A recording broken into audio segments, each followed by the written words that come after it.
আল্লাহ নবীর থেকে জানতে চাওয়া হয়েছে যে ইয়া রাসূলুল্লাহ কোন আমলটা আল্লাহর কাছে প্রিয় আমরা জানতে চাই। জোরে বলেন সুবহানাল্লাহ।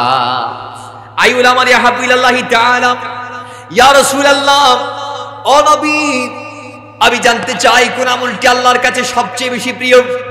রাসূলুল্লাহ উত্তরে বললেন ওই আমলটি আল্লাহর কাছে সবচেয়ে বেশি প্রিয় সেটা হচ্ছে সালাতুল ওয়াক্তিহা, সময় মতো ওয়াক্ত মতো সালাত আদায় করা। এরপর আল্লাহর নবী থেকে জানতে চাওয়া হলো ইয়া রাসূলুল্লাহ এরপর কি আমরা জানতে চাই এরপর কি কোন আমলটা আল্লাহর কাছে প্রিয়। আল্লাহ নবী বললেন এরপরে যে আমলটা আল্লাহর কাছে প্রিয় সুম্মায়ুনের জবাবে আল্লাহ নবী বললেন ক্বালা বিরুল ওয়ালিদাইন, যে সন্তান মা বাবার ইহসান করা এটা আল্লাহর কাছে সবচেয়ে বড় পছন্দের আমল। জোরে বলেন সুবহানাল্লাহ। নামাজ বান্দা পড়ুক এটা আল্লাহ যেমন চায়, সন্তান নামার গোলামি করুক এটাও আল্লাহ চায়। সন্তান যখন আল্লাহর এই জমিনে আল্লাহর রুবুবিয়তের সে যখন চর্চা করে, সে যখন আল্লাহর প্রভুত্বকে মেনে নিয়ে আল্লাহর ইবাদত করে সালাতের মাধ্যমে, তখন আল্লাহ তার আমলটাকে বেশি প্রিয় করে নেই, তার আমলটা আল্লাহ সবচেয়ে পছন্দ করে নেই। দ্বিতীয় সন্তান যখন আল্লাহর ইবাদতের পর মার কদমে গিয়ে মার খেদমত করে ওই আমলটাও আল্লাহর বড় পছন্দের। জোরে বলেন সুবহানাল্লাহ। তার আমলটাও আল্লাহ প্রিয় করে নেই। এরপর রাসূলুল্লাহ বলেন ক্বালাল জিহাদু ফি সাবিলিল্লাহ, আল্লাহর রাস্তায় জিহাদ করা। এখানেও এই হাদিসের মধ্যেও আল্লাহ হাবিব সাল্লাল্লাহু আলাইহি ওয়াসাল্লাম আমাদেরকে নামাজের পরে আল্লাহর ইবাদতের পরে মা বাবার খেদমতের জানান দিয়েছেন। জোরে বলেন সুবহানাল্লাহ। সূরা বনি ইসরাঈলের 23 আয়াতে আল্লাহ বলছেন ওয়াকাদা রাব্বুকা আল্লা তা'বুদু ইল্লা ইয়্যাহু ওয়া বিল ওয়ালিদাইনি ইহসানা, আল্লাহর ইবাদতের পর মা বাবার প্রতি ইহসানের কথা। এরপরে সূরা 21 পারা 11 নং পৃষ্ঠা সূরা লোকমানের 14 নং আয়াতে আল্লাহ বলছেন ওয়াসাইনাল ইহসানা বিওয়ালিদাই, মা বাবার খিদমতের কথা। 5 পারা 3 নং পৃষ্ঠা সূরা নিসার 34 নং আয়াতে আল্লাহ বলছেন ওয়াবুদুল্লাহ ওয়া লা তুশরিকু বিহি শাইআন ওয়া বিল ওয়ালিদাইনি ইহসানা, আমি আল্লাহর ইবাদত করো, আমার সমকক্ষ কাউরে মনে করিও না, আমার সমান কাউরে জানিও না, আমার সাথে কাউরে শরীক করিও না। এরপরে ওয়া বিল ওয়ালিদাইনি ইহসানা, তোমার মা বাবার প্রতি ইহসান করো। জোরে বলেন আল্লাহ সুবহানাহু ওয়া তাআলা 15 পারার 3 নং পৃষ্ঠা সূরা বনি ইসরাঈলের 23 আয়াতের মধ্যে এলান দিচ্ছেন আমার বান্দা আমি আল্লাহর বিধান শোনো। হাবিব আমার আপনি আপনার উম্মত আমার বান্দাদেরকে জানিয়ে দেন। আল্লাহ বলছেন ওয়াকাদা রাব্বুকা, আমি আল্লাহর প্রত্যাদেশ আমার বান্দাদের প্রতি। ইয়া রাসূলুল্লাহ আমার কমান হচ্ছে, আমার কথা হচ্ছে, আমি আল্লাহর চাওয়া হচ্ছে আমার বান্দা আমার জমিনের মধ্যে গিয়ে আল্লাহ তা'বুদু, সে যেন ইবাদত না করে ইল্লা ইয়্যাহু, আমি আল্লাহ ছাড়া অন্য কারোর। তার মানে কি বোঝা গেল? আমার আল্লাহ বলছেন এই জমিনের বান্দারা যদি ইবাদত করতে হয় একমাত্র আমি আল্লাহর ইবাদত তোমরা করবা জমিনে। জুড়ে বলেন সুবহানাল্লাহ। তাইলে ইবাদত আমরা করব কার?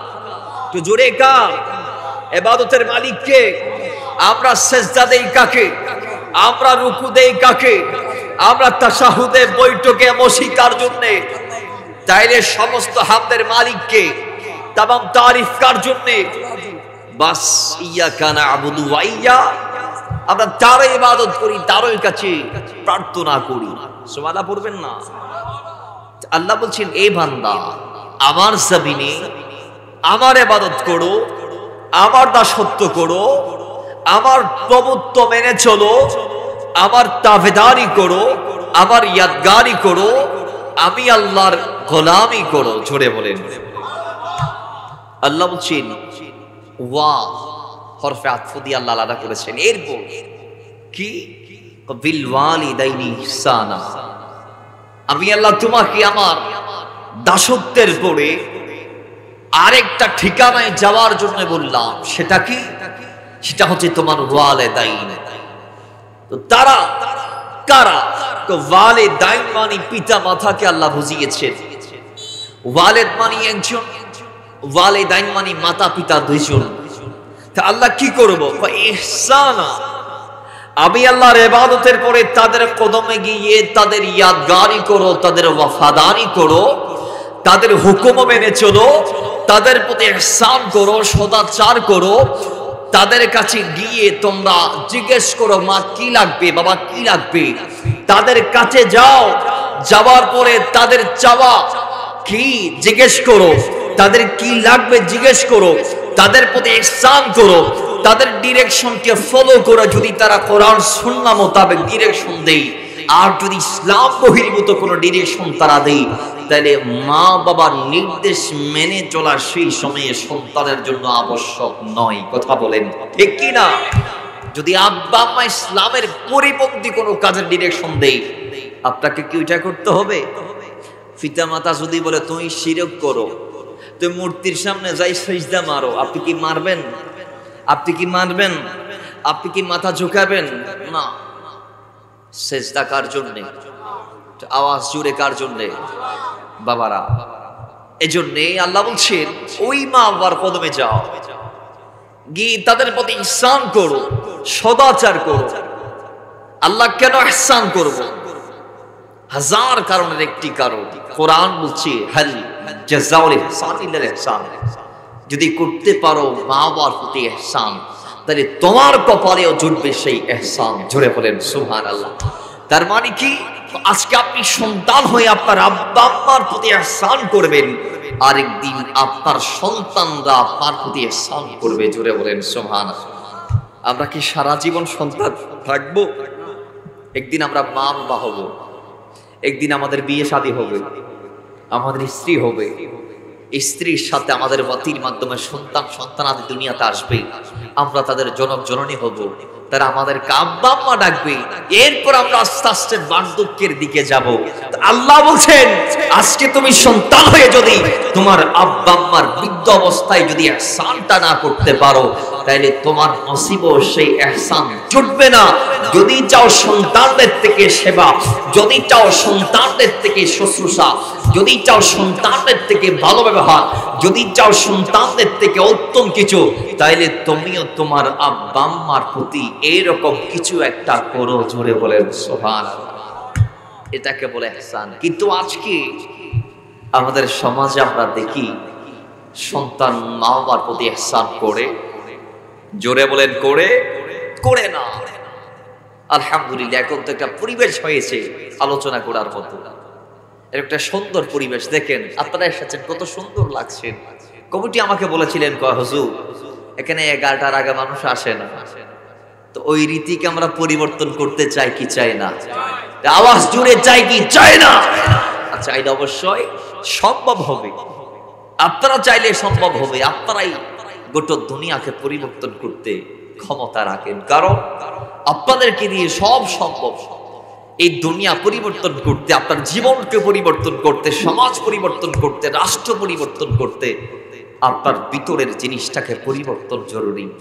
আপনি যদি আপনার মন মানসিকতাকে চেঞ্জ করতে পারেন, তাহলে আপনাকে দেখে আরেকজন পরিবর্তন হবে, তাকে দেখে আরেকজন। এইভাবে সমাজ থেকে রাষ্ট্র, রাষ্ট্র থেকে পুরো দুনিয়া। কথা বলেন ঠিক কিনা? আল্লাহ কবুল করুন। আরো জোরে মহাব্বতে, অন্তর থেকে, হৃদয় থেকে। এবার আসে বাবারা আমার। এরপর আল্লাহ বলছেন এই বান্দা ইহসান করো। করতে গিয়ে ইম্মা ইয়াবলুগান্না ইনদাকাল কিবার, আল্লাহ চাইলে পুরো জিন্দেগির কথা ইহসানের মাধ্যমে বলে শেষ করতে পারতেন, কিন্তু আল্লাহ পড়ে আবার বললেন ওই একই আয়াত, আল্লাহ ওয়াবিল ওয়ালিদাইনি ইহসানা বলার পরে আবার ডাক দিচ্ছেন বান্দা ইম্মা ইয়াবলুগান্না ইনদাকাল কিবারা। এই বান্দা, তোমার জীবন চলাকালীন সময়ে তোমার আব্বা আম্মা যদি বার্ধক্যে পৌঁছায়, উপনীত হয়, ইনদাকাল কিবারা, বার্ধক্যে যখন তারা পৌঁছে যাবে, সাপোজ তোমার বয়স 20 বছর, তুমি সংসারের হাল ধরলাম, তুমি পরিবারের করতাম, তোমার বাবার ব্যবসাটা তোমারে বুঝিয়ে দিয়েছে, সেই বাবার ব্যবসার থেকে অব্যাহতি নিল, কেশের মধ্যে তুমি সন্তানদের বসাইলো, ব্যবসা প্রতিষ্ঠানের বড় চেয়ার তোমারে দিয়ে দিল, আব্বা রেস্টে চলে গেল। আল্লাহ ডাক দিয়ে বলেন মায়াবলুগান্না ইনদাকাল কিবার, ওই বার্ধক্যে উপনীত হওয়ার পরে আহাদুহুমা আও কালাহুমা, হোক মা অথবা বাবা, একজন আও কালাহুমা অথবা উভয়জন, বৃদ্ধ অবস্থায় যদি মা একজনকে পাও অথবা বাবা একজনকে পাও অথবা মা বাবা যদি উভয়জনকে পাও, ওই সময়ে আল্লাহ বলে, ও বান্দা, আগের আয়াতের পরে এই আবার মাঝখানে এসে আবার বৃদ্ধ অবস্থার কথা বলার পিছনে একটি মাত্র কারণ, সেই কারণটা হচ্ছে একজন মা একজন বাবা তার কখন যথার্থ খেদমত লাগবে জানেননি?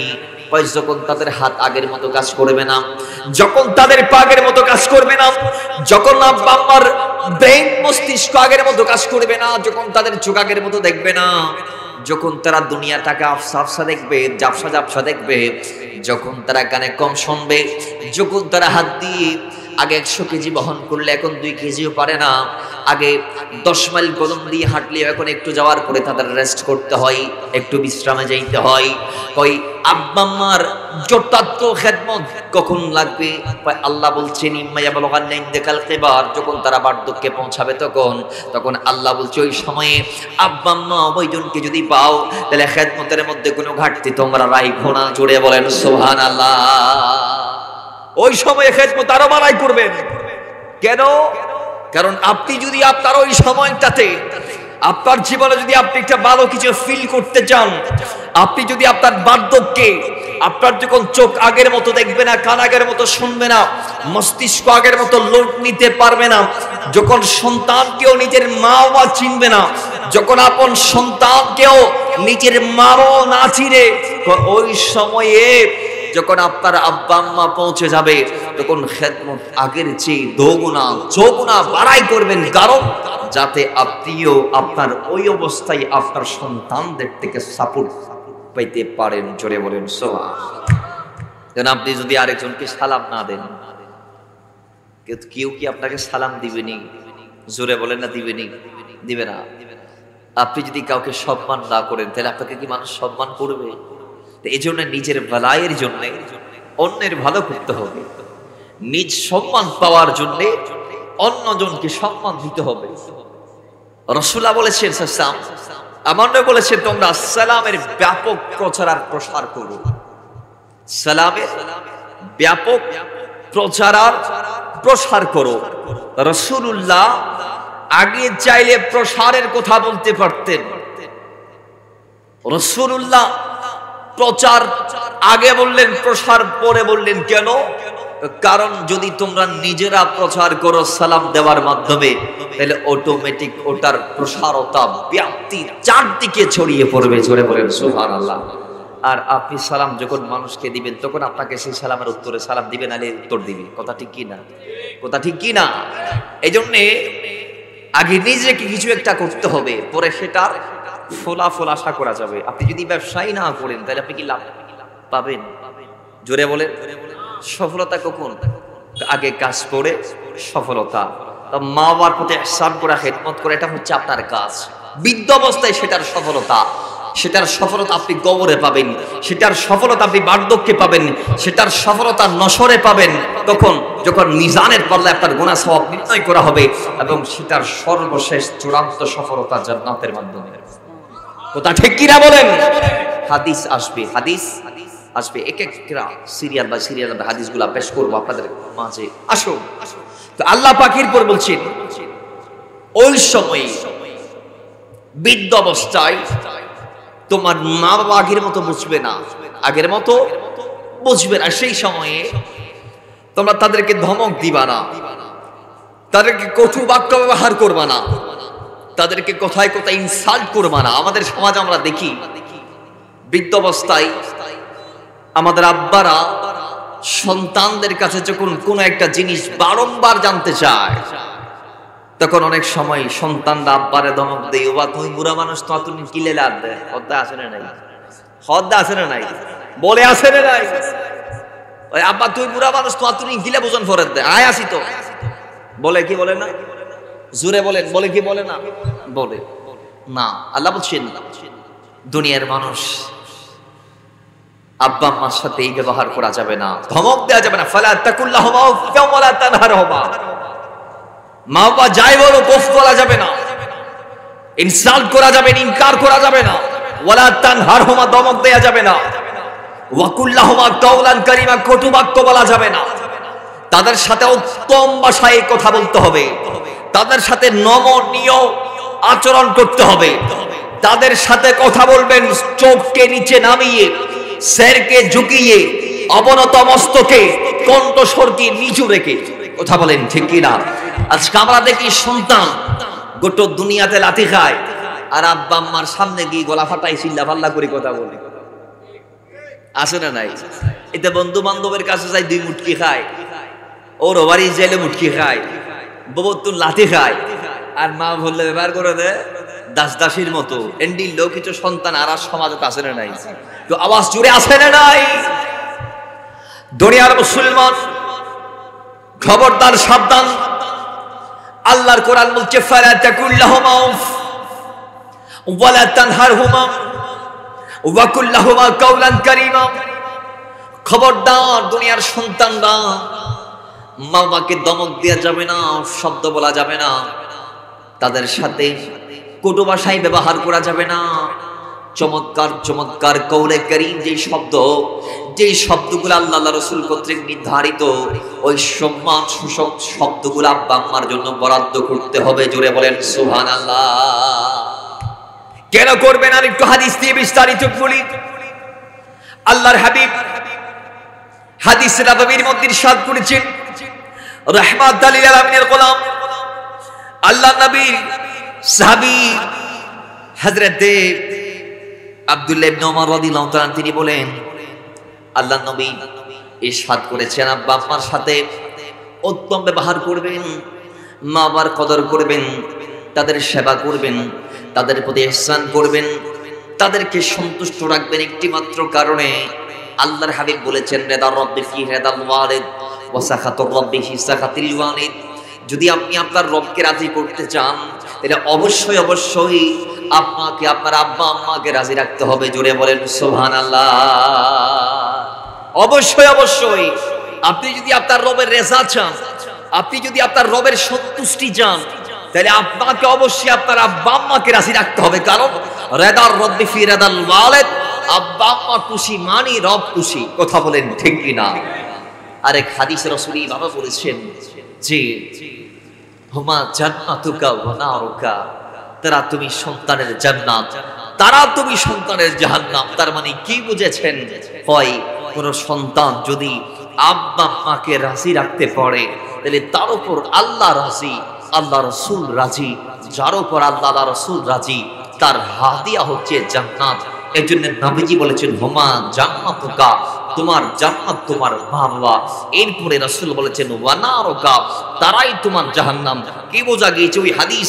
রাসূলুল্লাহ বলেছেন, ওয়া সাখাতুর রাব্বি ফি সাখাতিল ওয়ালিদ, আব্বা আম্মাকে নারাজি করা মানে আল্লাহকে নারাজি করা, আব্বা আম্মাকে আঘাত করা মানে আল্লাহকে আঘাত করা, আব্বা আম্মাকে কষ্ট দেয়া মানে আল্লাহকে কষ্ট দেয়া। যিনি আল্লাহর জমিনের বান্দা হয়ে এসে আব্বা আম্মাকে সন্তুষ্ট করতে পারে নাই, আঘাতের পর আঘাত দিয়েছে, কষ্টের পর কষ্ট দিয়েছে, জিল্লাতের পর জিল্লত দিয়েছে, দুঃখের পর দুঃখ দিয়েছে, কষ্টের পর কষ্ট দিয়ে মা বাবার অন্তরটাকে জাজরা করে দিয়েছে, ওই তার উপর আল্লাহ নারাজ। যার উপর আল্লাহ নারাজ, হুমা নারুকা, সেই জাহান্নামের অধিবাসী। কথা বলেন ঠিক কিনা? আর একটু জোরে ঠিক কিনা? তাহলে আমরা জান্নাত চাই না জাহান্নাম চাই? আওয়াজ জোরে, জান্নাত না জাহান্নাম চাই? জান্নাত যদি চাইতে হয়, তাহলে মা বাবাকে বাদ দিয়ে না সাথে নি? একটু জোরে, বাদ দিয়ে না সাথে নি? এখন আমাদের যুবক চাই মা বাবাকে বাদ দিতে, আমার দেশের যুবক চাই আব্বা আম্মাকে বাদ দিতে। মানে স্ত্রী তার সব। একটা থিওরি আমি বলি, যা আবার সমস্ত মেয়েদের জন্য না। দুনিয়ার সমস্ত নারী পুরুষের সফলতা দেখে পুরুষকে বিয়ে করে না। দুনিয়ার সমস্ত শ্বশুরের জন্য এটা না, কারণ দুনিয়ার সমস্ত শ্বশুর তার জামাইয়ের সফলতা দেখে মেয়ে দিতে রাজি না। অনেকেই সফলতা ছাড়া মেয়ে দিয়ে দিচ্ছে আল্লাহর হস্তে। আছে না নাই? তো জোরে বলেন আছে না নাই? আমরা সফলতা চাই, কিন্তু ম্যাক্সিমাম বেশিরভাগ জামাই কি হদে সরকারি চাকরি করে হড়ে এড়ে ওদের না ইয়ে নইতো আরো বাড়াই বড় সৌরি লাগবে। জামাই হড়ে দুবাই তাহে ওই তো আমেরিকার সিটিজেনশিপ তন ফুরিব। আমেরিকা প্রবাসী স্যার আয় আর্মে ফতিটা তোলে বোঝা যাত দিতে অনরে ভালো না বাসে এতে ওই অনার সিটিজেনশিপ জিয়ান অন আমেরিকান নাগরিকত্ব লইও ইয়েনের ভালোবাসি এর অনার মেয়েদের দে কথা ঠিক নেবে ঠিক। প্রত্যেকটা জায়গায় এরকম জামাই কি করে মুদির দোকান করে কোন নাইয়া দিতাম না সুপার শপের মালিক হতে হবে কথা ঠিক কি না মাইয়া কি জামাই কি রে জামাই ইয়েন করে বেতন হতো ফরর ওই জন্য 50 লাইবে 50 কি লাইবে বেতন হতো লাইবে 50,000 টাকা। অনেক সময় শাশুড়ের মোটামুটি মন মতো হইছে কিন্তু মেয়ে বলতেছে আব্বা জামাই কি রে কত জামাই ইয়েন করে কত জন্য আমি বের বিয়ে করতাম না। তাহলে এইভাবে আপনি আপনার পরিবার আপনার জন্য 40-50 একটা 2টা 5টা 20টা বউ দেখেছে কথা ঠিক নেবে ঠিক। 20টা বউ দেখার পরে একটা মেয়ে বলেছে এটা হবে না, আরেকটা মেয়ের বাবা বলেছে জামাই আমার পছন্দ হয় নাই, আরেকটা মেয়ের দুলাভাই বলেছে জামাই আত্মে পছন্দ নয়, আরেকটা মেয়ের আপন ভাই বলেছে দুলাভাইয়ের আত্মে পছন্দ নয়। এইভাবে বাদ যাইতে যাইতে 19 গড় থেকে লাথি খায় 20 গড়ে গিয়ে 20 গড়ের মেয়ে এবং তার পরিবারকে আপনার লায়ক মনে হয়েছে, তারা আপনাকে পছন্দ করেছে। আপনার সংক্ষিপ্ত সফরে যা যা অর্জন করেছেন দুনিয়ার আপনাকে এই আপনার সমস্ত অর্জনকে তাদের যথোপযুক্ত মনে হয়েছে বিদায় সেই শ্বশুর আপনাকে মেয়ে দিয়েছে এবং সেই মেয়ে আপনাকে নেকা করেছে শাদী করেছে। তো দুনিয়াতে আমরা যাদেরকে নেকা করলাম ম্যাক্সিমাম নেকারে আমরা যদি মূল জিনিসটা বের করি তাহলে দেখা যাবে আমাদের সফলতা মেয়েরা আমাদের সফলতার কারণে আমাদের দিকে ঝুঁকে এসেছে। সব মেয়ে না, আমি আবারও বলছি সব মেয়ে না, ম্যাক্সিমাম মেয়ে, সব মেয়ে না কিন্তু অধিকাংশ মেয়ে। আপনার সফলতা দেখে যেই মেয়ে আপনার পাশে এসেছে সেই মেয়েকে বিয়ের পরে যেই মা আপনাকে জন্ম দিয়েছে, যেই বাবা আপনাকে তিলে তিলে না খাইয়ে খাইয়েছে, না পরে পড়িয়েছে, নিজে না করে আপনাকে করিয়ে দেওয়ার ব্যবস্থা করেছে, সেই মা বাবাকে আপনি কেমনে বাদ দিতে পারলেন? বিবেকের কাছে প্রশ্ন রাখার দরকার আছে না নাই? আওয়াজ জোরে মুসলমান দরকার আছে না নাই? এজন্য আমি বলবো ইসলাম ওই সংকীর্ণ ধর্মের নাম নয় যে ধর্মে একজন ছেলে বিয়ের পরে মায়ের থেকে আলাদা হয়ে যাবে। আবার ইসলাম ওই সংকীর্ণ ধর্ম নয় যে যুবক ইসলামে থাকার পরেও বিয়ের পরে মা বাবার দাবেদারি করতে গিয়ে স্ত্রীর উপর জুলুম করবে। ওই সংকীর্ণ ধর্ম ইসলাম নয়, কথা বলেন ঠিক কিনা? বরং ইসলাম ওই ধর্ম যেই ধর্মে একজন যুবক তার মাকে নিয়ে, বাবাকে নিয়ে, ভাইদেরকে নিয়ে, স্ত্রীকে নিয়ে একই পরিবারে থাকবে। কথা বলেন ঠিক কিনা? জোরে বলেন ঠিক কিনা? তো আজকের সমাজ আমরা এগুলা খুঁজলেও পাবো না যে দুই ভাই এক ভাইয়ের থেকে এক ভাই আলাদা হয়ে গেছে, জুদা হয়ে গেছে। এখান তো এক ভাইয়ের ফরান আরেক ভাই লফলাত দেয়, সম্পত্তি লাই এক ভাইয়ের ফরান আরেক ভাইয়ে আজরাইলের তো নাইয়ের নফরের এখন আজরাইলের দায়িত্ব আরা পালন করে দি। কথা ঠিক নেবে ঠিক? হতা হনা ঠিক নেই। বাড়িদের মারি ফেলার, এক ভাই এক ভাইয়ের বস্তা বলিয়ে মারি ফেলার, বউ জামাইরে মারি ফেলার, জামাই বউরে মারি ফেলার, ভাই ভাইয়ের মারি ফেলার, বাবা ফুয়ারে মারার, ফুয়া বাপরে মারার, আসলে নাই আওয়াজ আরা বড় ওরি আসলে নাই। তাহলে আজকের সমাজ আমরা এটাই দেখছি। অমুসলমান আল্লাহর হাবিব যে সমাজের স্বপ্ন দেখেছেন সেই সমাজ এই সমাজ না, এটা মদিনার সমাজ নয়, এটা হচ্ছে আইয়ামে জাহিলিয়াতের সমাজ। মদিনার সমাজ তো ওই সমাজ যেই সমাজে প্রতিবেশী তার অধিকার নিশ্চিত পাবে, যেই সমাজে একজন নাগরিক তার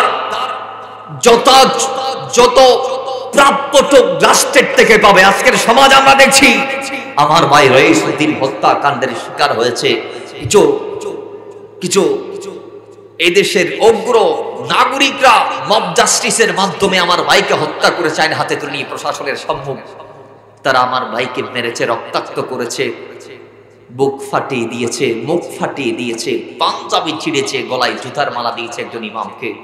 জিল্লতের মাধ্যমে মব জাস্টিসের মাধ্যমে এত কিচ্ছু করার পরও প্রশাসন কোন বিচার ছাড়া, কোন জাস্টিফাই ছাড়া 2 মাস আগের সেই ইস্যুকে কেন্দ্র করে প্রশাসন তার উপর চড়াও হয়েছে কোন জিজ্ঞাসাবাদ ছাড়া, একদম তার উপর চড়াও হয়ে 12 ঘন্টা যাবত তাকে বিনা চিকিৎসায় জেল হাজতে দানাই বন্দি রেখে এরপর আমার ভাইটা শহীদ হলো।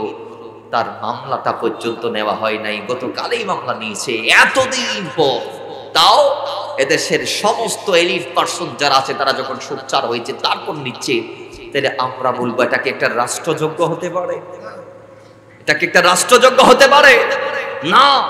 এদেশের সব নাগরিকের উপর সমান বিচার হয় না। আমরা দেখেছি সেই একই ঘটনা গাজীপুরে ঘটেছে। সমন্বয়ক হাসান আব্দুল্লাহর উপর যখন হামলা হয়েছে, 24 ঘন্টার ব্যবধানে মামলা নিয়েছে, শতাধিক মানুষকে আসামি করেছে, 43 জনের উপরে অ্যারেস্ট হয়েছে।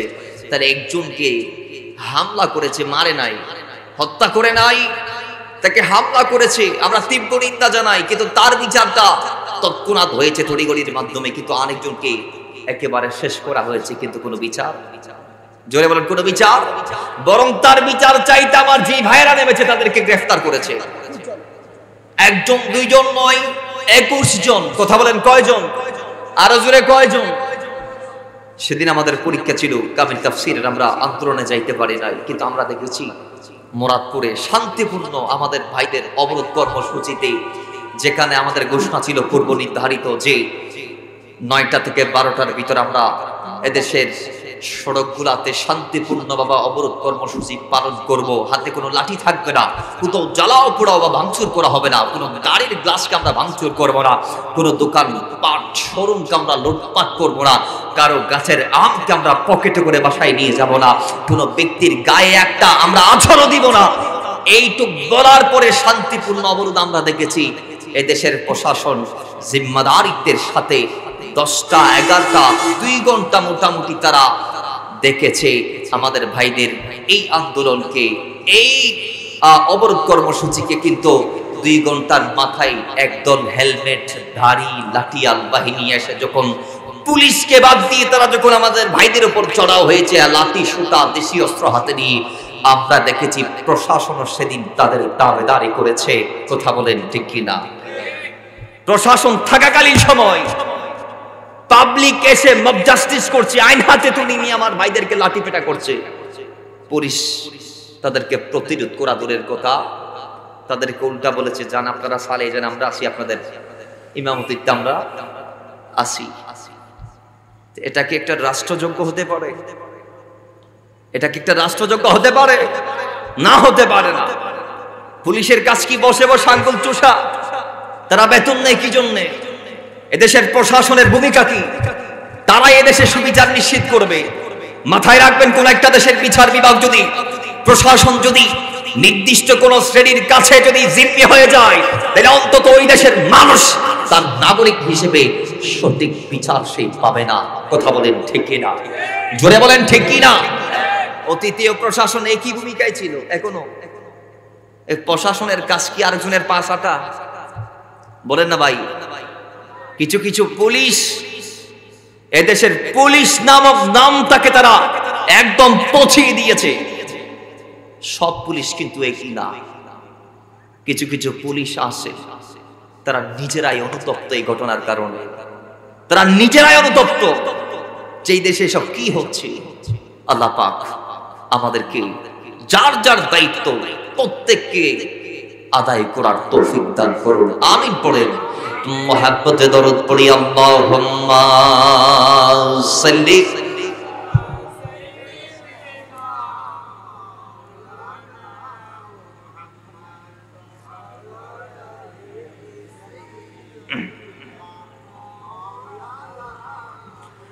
जिसका कोई सानी नहीं कि वो नबी हमारा है, जिसका कोई सानी नहीं कि वो नबी हमारा है, भाई जिसका कोई सानी नहीं, जिसका कोई सानी नहीं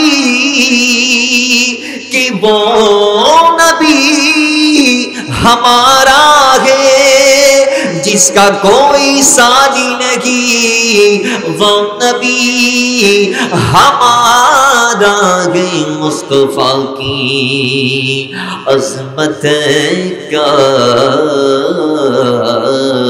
हद बिना किनारा है। अल्लाहुम्मा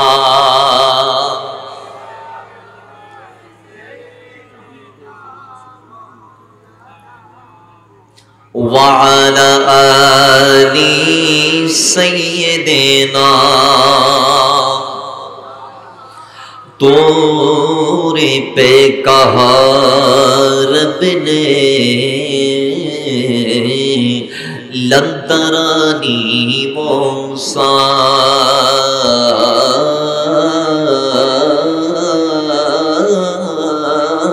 तोरे पे कहा रब ने लन तरानी मूसा मैं तोरे पे कहा रब ने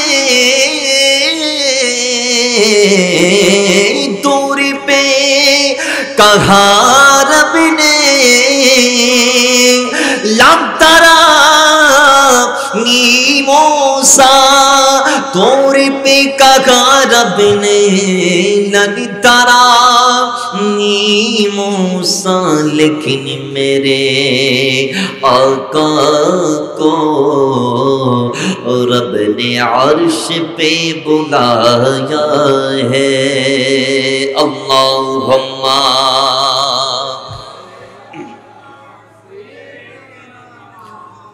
मौलाना मुहम्मद वअला आली सय्यिदिना। তাহলে বাবারা আমার এজন্য আমাদের মা বাবার প্রতি যত্নশীল হতে হবে, সম্মান করতে হবে, তাদের প্রতি ইহসান করতে হবে।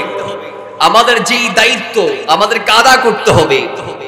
আজকের সমাজে আমরা যারা আছি মা বাবার প্রতি বড় গলায় কথা বলি, তাদের জন্য একটা মেসেজ যেটা সিহাহ সিদ্দাতে বর্ণিত হয়েছে, যে হাদিসের মধ্যে আমরা দেখি, যেটা বুখারী মুসলিম সহ মিশকাতুল মাসাবির 458 পৃষ্ঠার মধ্যে এসেছে, যে আল্লাহ নবীর কদমে গিয়ে এক সাহাবী আরজ করলেন, জানতে চাইলেন, প্রশ্ন রাখলেন, ইয়া রাসূলুল্লাহ সাল্লাল্লাহু আলাইহি ওয়াসাল্লাম, যে মান আহাব্বুন নাসি বিহুসনি সুহবাত, ইয়া রাসূলুল্লাহ দুনিয়াতে তো আমার অনেক আপনজন আছে, আমি দুনিয়াতে এত আপনজনের ভিড়ে সবচেয়ে দামি আচরণ, উত্তম ব্যবহার, নমনীয় আমি কণ্ঠস্বরে কার সাথে কথা বলবো? সুবহানাল্লাহ পড়বেন। বাবারা আমার, আল্লাহ নবী বললেন ক্বাল আম্মুক, তোমার মায়ের সাথে। রাসূল একবার বলে দিয়েছে মা। সাহাবী বলে ইয়া রাসূলুল্লাহ এরপর কে? ক্বাল সুম্মা মান, আল্লাহ নবী আবার বললেন সুম্মা আম্মুক, এরপর তোমার মা।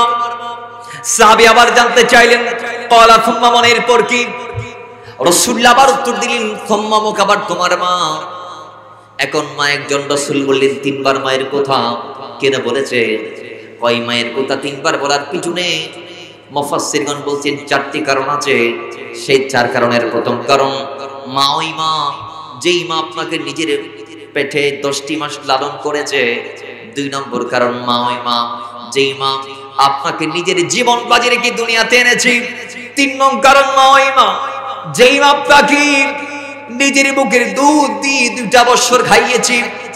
4 নম্বর কারণ, মা ওই মা যেই মা আপনাকে জীবনটা বাজি রেখে লালন পালন করেছে, মানুষের মতো মানুষ করেছে। মুফাসসিরগণ বলছেন এই 4টি কারণে আল্লাহ নবী রাহমাতুল লিল আলামিন 3বার মায়ের কথা বলেছে। জোরে বলেন সুবহানাল্লাহ। কয়বার? 3বার। জোরে বলেন কয়বার? সাহাবী বলে কার সাথে সবচেয়ে ভালো ব্যবহার করব? নবী বলে মা, আবার মা, আবার মা, এরপর সুম্মা আবুকা, তোমার বাবা। তাহলে নবীজি 3বার মায়ের কথা যার জবান থেকে বের হয়েছে, সেই মা কি কম দামি না বেশ দামি? জোরে বলেন। দয়াল নবী যে 3বার মায়ের কথা বললেন নুরানি জবান থেকে, সেই মায়ের দাম কম না বেশি? আওয়াজ জোরে, কম না বেশি? যাদের দাম সবচেয়ে বেশি আমরা তাদের সেই সবচেয়ে মূর্খ আচরণ করি। কথা ঠিক কি না? সামার কামারের মতো মার সাথে কথা বলে। মা যখন যুবকদেরকে বাধা দেয়, বাবা ওইটা করিস না, ওইদিকে যাইস না, এটা বলিস না, অমুকের সাথে মিশিস না, এটা করিস না, সন্তান ধমক দিয়ে মাকে বলে তুমি কি বুঝো, আমি তো সব বুঝি, বলে আসলে নাই। আমাদের সমাজে এরকম কিছু ফজিলতওয়ালা যুবক, হ্যাঁ রে বর্তমান জামানার মানুষ, তারা আব্বা আম্মারে মূর্খ মনে করে, ইতারা কিছু না জানে, ইতারা কিছু আর যুবক বলে মনে করে দিন। বাজান, আব্বা আম্মারে মানবেন, তাদেরকে মহাব্বত করবেন, ভালোবাসবেন, তাদের তাবেদারি করবেন, তাদের ডিরেকশন মানবেন, তাদের কদমের পদাঙ্ক অনুসরণ করবেন, তাদের পতন নির্দেশনা মেনে চলবেন। এটি আপনার কল্যাণ, এটি আপনার ভক্তি। কথা বলেন ঠিক কিনা? দুনিয়াতে কোন সন্তান বিপাকে যাক, বিপদে যাক, বিফলে যাক, সবাই চাইলেও মা বাবা, জোরে বলেন মা বাবা, যে সেই মা বাবাকে আপনি ধমক দিয়ে কথা বলছেন, যেই মা বাবা আপনাকে কথা বলা শিখিয়েছেন। আপনি ছিলেন একদিন বেজুবান, আপনার জুবান ফুটিয়েছে আপনার মা বাবা। খোদার কসম, আপনাকে কথা শিখাতে তারা কি পরিমাণ ঘামের ফোঁটা ফেলেছে তারাই জানে, আল্লাহ জানে। আপনাকে হাঁটা শিখাতে কি পরিমাণ ঘাম তারা ফেলেছে মা বাবা জানে, আল্লাহ জানে। আমি একজন সন্তানের জনক, আমি জানি একজন জনক তার সন্তানকে কত মহব্বত করে। এক বাক্যে মা বাবাকে যদি বলা হয় যে তোমার কাছে সবচেয়ে দামি জিনিস কি একটু বলো না, বলবে আমার সন্তান। জোরে বলেন সুবহানাল্লাহ। বলবে আমার সন্তান আমার কাছে আমার জীবনের চেয়ে দামি। আমরা বিদায় দেখি হাজার নারী খারাপ স্বামীর সাথে সংসার করছে, সন্তানের দিকে তাকি। হাজার পুরুষ স্ত্রী ভালো বলে না, এরপর সংসার করছে, সন্তানদের দিকে তাকি। তারা বলে আমার সন্তান যদি না হতো আমি তোমাকে ছেড়ে দিতাম। স্ত্রী বলে আমার সন্তান যদি না থাকতো তাহলে আমি তুমি স্বামীকে তালাক দিয়ে চলে যাইতাম, আমি তোমার থেকে নিজেকে জুতা করে নিতাম তালাকের মাধ্যমে। হাজার স্বামী বলে তোমার মতো খারাপ মহিলার সাথে আমি গৌর করছি, শুধু আমার সন্তানের মুখের দিকে তাকি। কথা বলেন ঠিক কিনা? তাইলে তারা তাদের জীবনটাকে উৎসর্গ করছে সন্তানদের চেহারার মায়ায় পড়ে। কথা বলেন ঠিক কিনা? তো সেই সন্তান যদি মা বাবার অন্তরে আঘাত দেয়, এটাকে মেনে নেওয়া যায়? জোরে বলেন মেনে নেওয়া যায়? বাবার আমার হাদিস রাসূলের মধ্যে বলা হয়েছে, আল্লাহ নবী বলছেন, হযরত আব্দুল্লাহ ইবনে মাসউদ আমার নবীর কদমে গেলেন, তিনি ডাক দিয়া বলে আমি আমার নবীকে প্রশ্ন করতে দেখেছি। আল্লাহ নবীর থেকে জানতে চাওয়া হলো। বুখারী মুসলিমের মধ্যে হাদিসটা বর্ণনা হয়েছে, মিশকাতুল মাসাবির 58 পৃষ্ঠার মধ্যে হাদিসটা এসেছেন। সালতুন নবী সাল্লাল্লাহু আলাইহি ওয়াসাল্লাম আইয়ুল আমালি আহাব্বু ইলাল্লাহি তাআলা। আল্লাহর নবীর থেকে জিজ্ঞেস করা হলো, আব্দুল্লাহ ইবনে মাসউদ বলে আমি দেখেছি আমার নবীর থেকে জানতে চাওয়া হলো, আল্লাহর নবীর থেকে জানতে চাওয়া হয়েছে যে ইয়া রাসূলুল্লাহ কোন আমলটা আল্লাহর কাছে প্রিয় আমরা জানতে চাই। জোরে বলেন সুবহানাল্লাহ। আইয়ুল আমালি আহাব্বু ইলাল্লাহি তাআলা, ইয়া রাসূলুল্লাহ ও নবী আমি জানতে চাই কোন আমলটি আল্লাহর কাছে সবচেয়ে বেশি প্রিয়। রাসূলুল্লাহ উত্তরে বললেন ওই আমলটি আল্লাহর কাছে সবচেয়ে বেশি প্রিয় সেটা হচ্ছে সালাতুল ওয়াক্তিহা, সময় মতো ওয়াক্ত মতো সালাত আদায় করা। এরপর আল্লাহর নবী থেকে জানতে চাওয়া হলো ইয়া রাসূলুল্লাহ এরপর কি আমরা জানতে চাই এরপর কি কোন আমলটা আল্লাহর কাছে প্রিয়? আল্লাহ নবী বললেন এরপরে যে আমলটা আল্লাহর কাছে প্রিয়। সুম্মায়ুনের জবাবে আল্লাহ নবী বললেন ক্বালা বিরুল ওয়ালিদাইন, যে সন্তান মা বাবার ইহসান করা এটা আল্লাহর কাছে সবচেয়ে বড় পছন্দের আমল। জোরে বলেন সুবহানাল্লাহ। নামাজ বান্দা পড়ুক এটা আল্লাহ যেমন চায়, সন্তান নামার গোলামি করুক এটাও আল্লাহ চায়। সন্তান যখন আল্লাহর এই জমিনে আল্লাহর রুবুবিয়তের সে যখন চর্চা করে, সে যখন আল্লাহর প্রভুত্বকে মেনে নিয়ে আল্লাহর ইবাদত করে সালাতের মাধ্যমে, তখন আল্লাহ তার আমলটাকে বেশি প্রিয় করে নেই, তার আমলটা আল্লাহ সবচেয়ে পছন্দ করে নেই। দ্বিতীয় সন্তান যখন আল্লাহর ইবাদতের পর মার কদমে গিয়ে মার খেদমত করে, ওই আমলটাও আল্লাহর বড় পছন্দের। জোরে বলেন সুবহানাল্লাহ। তার আমলটাও আল্লাহ প্রিয় করে নেই। এরপর রাসূলুল্লাহ বলেন ক্বালাল জিহাদু ফি সাবিলিল্লাহ, আল্লাহর রাস্তায় জিহাদ করা। তাহলে এখানেও এই হাদিসের মধ্যেও আল্লাহ হাবিব সাল্লাল্লাহু আলাইহি ওয়াসাল্লাম আমাদেরকে নামাজের পরে আল্লাহর ইবাদতের পরে মা বাবার খেদমতের জানান দিয়েছেন। জোরে বলেন সুবহানাল্লাহ। সূরা বনি ইসরাঈলের 23 আয়াতে আল্লাহ বলছেন ওয়াকাদা রাব্বুকা আল্লা তা'বুদু ইল্লা ইয়্যাহু ওয়া বিল ওয়ালিদাইনি ইহসানা, আল্লাহর ইবাদতের পর মা বাবার প্রতি ইহসানের কথা। এরপরে সূরা 21 পারা 11 নং পৃষ্ঠা সূরা লোকমানের 14 নং আয়াতে আল্লাহ বলছেন ওয়াসাইনাল ইনসানা বিওয়ালিদাই, মা বাবার খিদমতের কথা। 5 পারা 3 নং পৃষ্ঠা সূরা নিসার 34 নং আয়াতে আল্লাহ বলছেন ওয়াবুদুল্লাহ ওয়া লা তুশরিকু বিহি শাইআন ওয়া বিল ওয়ালিদাইনি ইহসানা, আমি আল্লাহর ইবাদত করো, আমার সমকক্ষ কাউরে মনে করিও না, আমার সমান কাউরে জানিও না, আমার সাথে কাউরে শরীক করিও না। এরপরে ওয়া বিল ওয়ালিদাইনি ইহসানা, তোমার মা বাবার প্রতি ইহসান করো। জোরে বলেন। তাহলে ইহসান করার দরকার আছে না নাই? খেদমত করার দরকার আছে না নাই? হাদিসে পাকের মধ্যে এসেছে যে আল্লাহর নবী বললেন রাদিমান ফুহু রাদিমান ফুহু রাদিমান ফুহু, যে সেই ব্যক্তির নাসিকা ধুলায় মলিন হোক। নাকের মধ্যে যখন ধুলাবালি লাগে আমরা ওইটারে আমাদের জন্য সবচেয়ে বেশি অকল্যাণ মনে করি। কথা ঠিক নেবে? ঠিক কথা বলে না? ঠিক কি না? নাক তো খালি লাগে, মানুষ এবারে গঙ্গরে সুন্দর লাগে না? হ্যাঁ, তার ভাষা না হয় হদ্দে গঙ্গরে মিস্ত্রি নলায় বাজার হন না, নাক যেতে খালি লাগে ইবেরে দঙ্গরি মারাত্মক বিশ্রী নলায়। আল্লাহ রাসূল পাক না করে উদাহরণ দিয়ে, তো মূলত এটা আনবী না করে উদাহরণ দিল রাগিমানপুর দ্বারা মুরাদ হচ্ছে ওই ব্যক্তি ধ্বংস হোক, তার নাসিকা দুলায় মলিন হোক, এটা মুখ্য বিষয় নয়। মুখ্য বিষয় হচ্ছে রাসূল বলেছে তার ধ্বংস হোক। বুঝতে পেরেছেন? রাসূলুল্লাহ এখানে যদিও হাকিকি বলেছেন রাগিমানহু, তার নাসিকা দুলায় মলিন হোক, কিন্তু এটা মাজাজি অর্থ হবে সে ধ্বংস হোক। কে?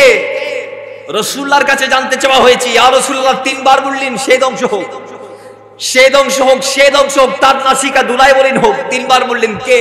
কার নাসিকা দুলায় মলিন হবে, কে ধ্বংস হবে? রাসূলুল্লাহ বলেছে যেই ব্যক্তি মান আদরাকা ওয়ালিদাইহি, যেই ব্যক্তি তার আব্বা আম্মাকে ইনদাল কিবিরি, বৃদ্ধ অবস্থায় আহাদ আও আহাদহুমা আও কিলাহুমা, একজনকে কিংবা উভয়জনকে সে পেয়েছে কিন্তু সুম্মা লাম ইয়াদখুলিল জান্নাহ, সে আব্বা আম্মাকে পেয়ে খেদমত করে জান্নাত হাসিল করতে পারে নাই, আমি নবী বললাম সে ধ্বংস হয়ে যাক। জোরে বলেন নাউজুবিল্লাহ। তাহলে আব্বা আম্মার যদি পান মনে করবেন এখনো জান্নাত পড়ে আছে। জান্নাত কোথায়? জোরে বলেন না কোথায়? আমার কথাগুলো মাথায় রাখবেন। একদিন আব্বা আম্মার চেয়ার আপনাকে বসতে হবে। সেদিন আপনি যদি আপনার সন্তানদের থেকে ওই ভালো ব্যবহারটা যদি আশা করতে চান, তাহলে সেই ভালো ব্যবহার আপনি আপনার আব্বা আম্মাকে দেন। আজকের সময় এসেছে, আজকে সময় এসেছে। 10 বছর বিয়াদবি করেছেন সমস্যা নাই, আজকে যাবেন মাফ চাইবেন কদম ধরে। মা বাবার কদমে গেলে মা বাবা কি ফিরিয়ে দিবে? ফিরিয়ে দিবে? আরে ভাই, তিনি তো সেই মা যিনি আপনার জন্য জীবনটা বাজিতে রেখেছিল, যিনি আপনার জন্য জীবনটা বাজিতে রেখে আপনাকে দুনিয়ার আলো দেখিয়েছে। বাতাস আপনার গায়ে লাগছে আজকে দুনিয়ার, আপনার মায়ের ওই রিস্ক নেওয়ার কারণে। কথা বলেন ঠিক কি না? সে যদি বলতো আমি কষ্ট সহ্য করতে পারবো না, তাহলে আপনার জীবন হয়তো দুনিয়াতে আসতে নাও পারতো। কথা বলেন ঠিক কি না? আপনি বলবেন হুজুর আমি সিজারের মাধ্যমে হয়েছি, আমার আম্মা আমার জন্য কষ্ট করে নাই। এরে বোকা, সিজারের পরে আপনার আব্বার থেকে জিজ্ঞেস করবেন আপনার আম্মার কি অবস্থা ছিল। যারা নরমাল ডেলিভারিতে সন্তান প্রসব করে তারা তো একদিনে কষ্ট শেষ। হ্যাঁ, তাদের কষ্ট কম না, তাদেরও কষ্ট আছে। এখন তো বর্তমানে সাইড সিজার হয়, সাইড সেলাই হয়, তাদেরও কষ্ট আছে, কিন্তু তাদের কষ্ট 1 মাস 2 মাস 40 দিনের মাথায় শেষ, লাঘব হয়ে যায় 3 মাস অতি জুড়ে। কিন্তু যারা সিজার করে সারা জীবন তাদেরকে ওই ব্যয়বা, ওই দায়বা, ওই গাঁটটি, ওই বোঝা বহন করে নিতে হয়। কথা বলেন ঠিক না? এমনও নজির আছে, সিঁড়ি থেকে নামতে গিয়ে মায়ের সিজারের সেলাই খুলে গেছে, নাড়ি বুড়ি বেড়ে গেছে। আমার আত্মীয়ের ভিতর হয়েছে, আমার আত্মীয়ের ভিতর হয়েছে। তো সুতরাং আমি দেখেছি আমার মা, আমি যখন হয়েছে আমার আম্মার সিজার হয়েছে, আমার সিজারে হালকা ভুল ছিল, পরবর্তীতে আবার সিজার করতে হয়েছে আমার আম্মাকে। আমি দেখি আমার আম্মা ভারী কাজ করতে পারে। তাহলে যারা সিজারিয়ান মহিলা, তাদের প্রত্যেককে বেবারটা বহন করে নিতে হচ্ছে। সারা জীবন তারা মন মতো চলতে পারছেন না, ভারী কাজ তারা করতে পারছেন। তো তারা এত বড় সিদ্ধান্ত কেন নিল? মা আপনাকে জানানো হয়েছে সিজার করতে হবে। আপনি জানেন সিজার করলে বাকি 10, 20, 30, 40, 50 যত বছর হায়াত দুনিয়াতে গোজার করবেন, আপনি সুস্থ মতো চলতে পারবেন না, আপনি রিস্কের কাজ করতে পারবেন না, স্বাধীনভাবে চলতে পারবেন না। এরপরে তো বড় সিদ্ধান্ত নিলেন কেন? ওই আমার সন্তানের জীবন দুনিয়াতে আনার জন্য। কথা বলেন ঠিক কি না? আর আজকে সন্তান, আপনি আপনার মাকে আঘাত করে, আজকে সন্তান আপনি আপনার বাবাকে আঘাত করেন, আপনি কেমন সন্তান? আপনার ভিতর কি মানবতাবোধ সামান্যতম নাই? ন্যূনতম বিবেকের রেশও কি আপনার ভিতর নাই? ভাই আপনি তো মানুষ, আল্লাহ আপনার ভিতরে ইনসাফ দিয়েছে, আদালত দিয়েছে, আকল দিয়েছে। আপনার ভিতর মস্তিষ্ক আছে বলে, ভালো মন্দ তরক করার ক্ষমতা আছে বলে আপনি আল্লাহর সৃষ্টি জগতের শ্রেষ্ঠ। কথা বলেন ঠিক কি না? আপনার চেয়ে দৈহিক শক্তি 10,000 প্রাণী জমিন আছে। নীলতিমি কত বড় জানেন? আমি নীলতিমির উদাহরণ দিব না, আমি নীলতিমির জিব্বার উদাহরণ দিব। নীলতিমির একটা প্রাপ্তবয়স্ক নীলতিমির জিব্বার সাইজ হচ্ছে আফ্রিকার বড় বড় একটা হাতির সমান। বড় একটা আফ্রিকার বড় বড় যে হাতিগুলো আছে, নীলতিমির জিভ হচ্ছে, জিহ্বা হচ্ছে আফ্রিকার বড় একটা হাতির সমান। যারা প্রত্যেক দিন 35 লক্ষ 3.5 মিলিয়ন ক্রিল মাছ খায়। ক্রিল মাছ কি? কয় ক্রিল মাছ হচ্ছে ইসা মাছের মতো একটি মাছ, চিংড়ির মতো একটি মাছ। একটা নীলতিমি, একটা প্রাপ্তবয়স্ক নীলতিমির দৈনিক খাবার তালিকা হচ্ছে তারা দৈনন্দিন 35 লক্ষ ক্রিল মাছ খাবে একদিনে। ইসা মাছের মতো 35 লক্ষ মাছ খাই তারা। তো খোদাই কি বেড়ে শ্রেষ্ঠ হয়ে না? হন নাই বেড়ে শ্রেষ্ঠ হয়ে না? আল্লাহ আপনাকে শ্রেষ্ঠ বলেছেন কেন? আপনার ভিতর আদালত আছে। লাকাদ কাররামনা বানি আদম বলার পিছনে কারণ, আশরাফুল মাখলুকাত আপনাকে বানার পিছনের কারণ হচ্ছে আপনার ভিতর ন্যায় অন্যায় ফরক করার ক্ষমতা আছে, আকল আছে, আদালত আছে, ইনসাফ আছে। আপনি ইনসাফের জেরে, ইনসাফের ভিত্তিতে আপনি শ্রেষ্ঠত্ব লাভ করেছেন সৃষ্টি জগতে। কিন্তু আজকে আপনি সেই ইনসাফকে হারিয়ে ফেলেছেন। আপনি সেই ইনসাফকে আপনি আজকে হারিয়ে ফেলেছেন। আল্লাহ আপনাদের সুস্থ, আমাদের সুস্থ বিবেককে জাগ্রত করে দিক, আমিন পড়ে। যে আল্লাহ নবীর একজন সাহাবী ছিলেন যার নাম ছিল আলকামা। বয়স তেমন বেশি না, আমি শর্ট করে বলছি, আলোচনা লিঙ্কার করা যাবে না। বয়স বেশি না, মোটামুটি প্রাপ্তবয়স্ক হয়েছেন, শাদী হয়েছে। হঠাৎ করে একদিন ওই যুবক সাহাবীর কদমে মালাকুল মউতের হানা দেওয়ার টাইম করিব হয়েছে, এত বেশি করিব হয়েছে যে মৃত্যুর আগে আল্লাহর কোরআনের যে দাবি ওয়াজাআত সাকারাতুল মউত বলে আল্লাহ যে সাকারাতুল মউতের কথা বলেছেন, এবং বিল হাক্কা বলে যেটাকে আল্লাহ নিজেই সত্যায়ন করেছেন যে মৃত্যুর যন্ত্রণা এটা সত্য, এটা সবার জন্য।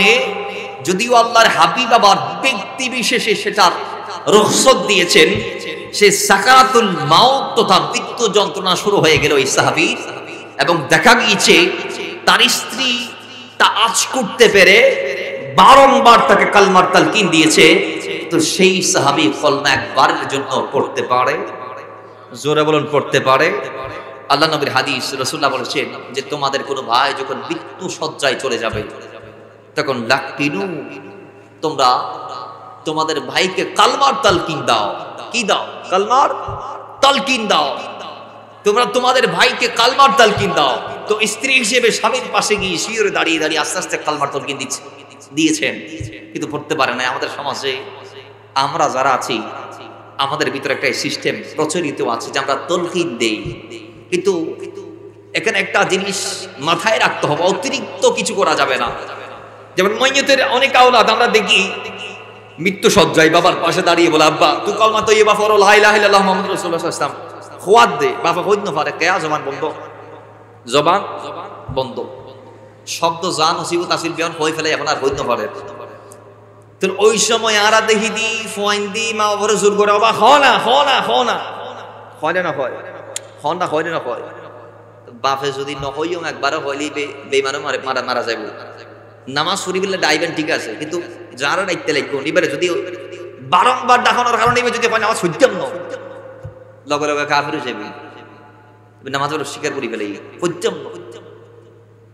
এতে লাই প্রত্যেকটা জিনিস লিমিটের ভিতর গরিবেন।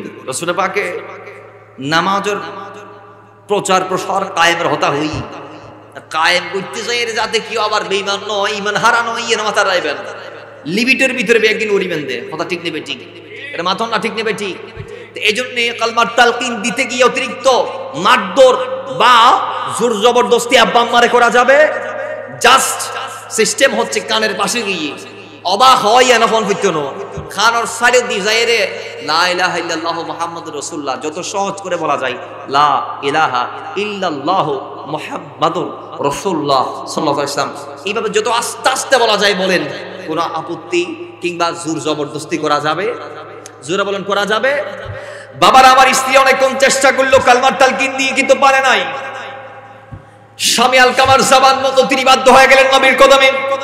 আমার নবী কি সে জানাই দিলেন ইয়া রাসূলুল্লাহ আমার স্বামী নাম আলকামা, সে মৃত্যু সজ্জায় ছটফট করে জবান বন্ধ, আমি চেষ্টা করলাম কালমার তালকিন দিতে পারি নাই। রাসূল আপনার কদমে এসেছি, আপনি একটা ব্যবস্থা করে দিন। আল্লাহ নবী রাহমাতাল লিল আলামিন বলে আমি আমার প্রতিনিধি পাঠাচ্ছি, আপনি যান। পাঠাইলেন রাসূল চারজনকে, হযরত আলী, হযরত বেলাল, হযরত আম্মার, হযরত সালমান, চারজন সাহাবী আল্লাহ নবীর প্রতিনিধি স্বরূপ সেখানে গেলেন। যাওয়ার পর চারজন মিলে চেষ্টা করলেন, পারে নাই। চারজন মিলে না পেরে হযরত বেলালকে পাঠাইলেন নবীর কদমে। বেলাল এসে আমার নবীকে বিস্তারিত সব বললেন। আল্লাহ নবী বেলাল থেকে জিজ্ঞেস করলেন, বেলাল বলো আলকামার গড়ি কি মা আছে না বাবা আছে, আমি জানতে চাই।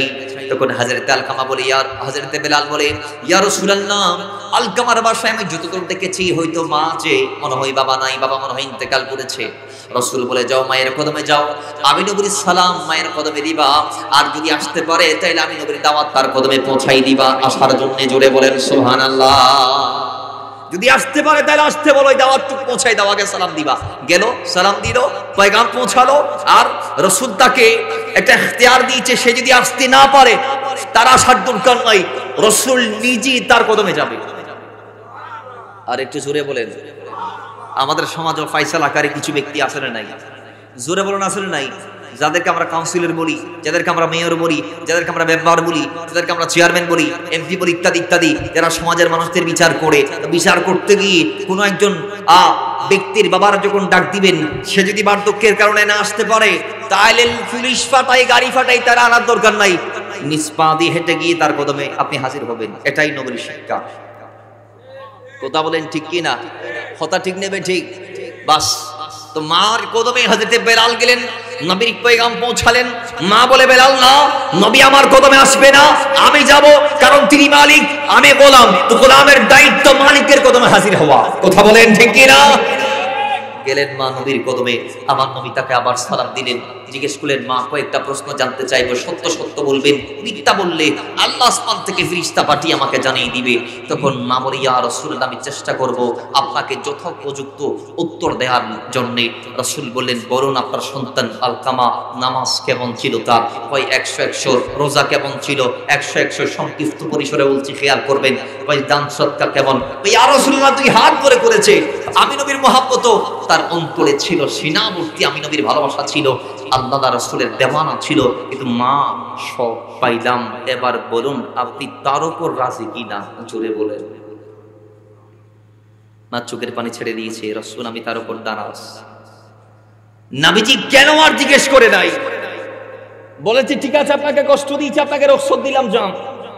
এবার আমার দায়িত্ব বেলাল তুমি যাও, কাট জোগাড় করো, লাকড়ি জোগাড় করো, এবং সেই লাকড়ি আমি নবীর কদমে ইনস্ট্যান্ট হাজির করতে হবে। মা বলে রাসূল নেই, লাকড়ি কেন? কয় আপনার সন্তানকে জ্বালানোর জন্য। জোরে বলেন নাউজুবিল্লাহ। রাসূল কেন? কেনর ব্যাখ্যা হচ্ছে আপনি তার উপর নারাজ, সেটা আপনাকে সে রাজি করতে পারে নাই, সেজন্য আমি তাকে তো দুনিয়ার কাঠ দিয়ে আগুন জ্বালাই দেওয়ার জন্য, পোড়াই দেওয়ার জন্য বলছি। এমত অবস্থায় সে দুনিয়ার থেকে বিদায় নিলে আল্লাহ তাকে কবরে জাহান্নামের আগুন দিয়ে জ্বালাবে।